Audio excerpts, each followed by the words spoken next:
Hinabol at kinumpronta ng isang motorista ang babaeng nakabangga umano sa kanila sa Cainta, Rizal. Pero imbis na magkaayos, nagkainitan lalo ang magkabilang panig dahil nilait lang sila ng nakabanggang driver. Nasa frontline ng balitang yan si Brian Basa. Tinakbuhan kami nito. Sa viral videong ito, mainit ang ulo ng babaeng motorista nang kumprontahin ng mga nabangga niya di umano sa Ortigas Avenue Extension. Todo tanggi ang babaeng driver na nakabangga siya at tila nagmamadali ng umalis.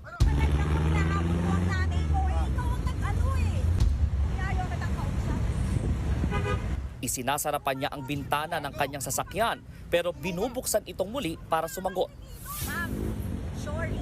Ang alam ko talaga, hindi po ako nakabangga. Hindi siya nagsosorry sa mga di umano'y nabangga niya dahil siya raw ang naagrabyado.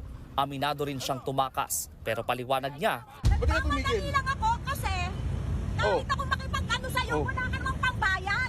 Gago, ano mo na pambayad? Tarantado ka ba? Wala naman kayong pambayan eh. Ano mo na pambayad? Bago kotse ko.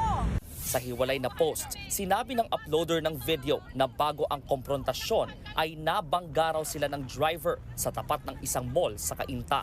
Nang habulin at maabutan nila ito sa Ortigas Avenue Extension, tila babanggain pa raw sila nito ulit. Patuloy pa raw na hinahanap ng uploader ang nakaalitang driver. Hindi pa malinaw kung nagsampa na sila ng reklamo laban dito.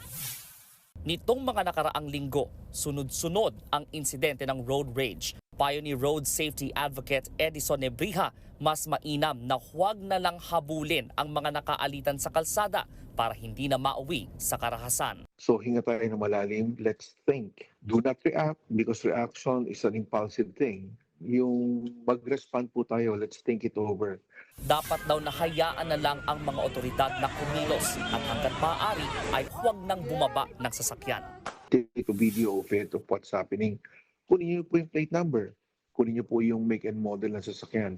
You can report it to LTO. Pakita niyo po yung video niyo. Nagbabalita mula sa Frontline, Brian Basa, News 5. Mga kapatid, Julius Babaw po. Iba na ang may alam at may pakialam sa panahon ngayon.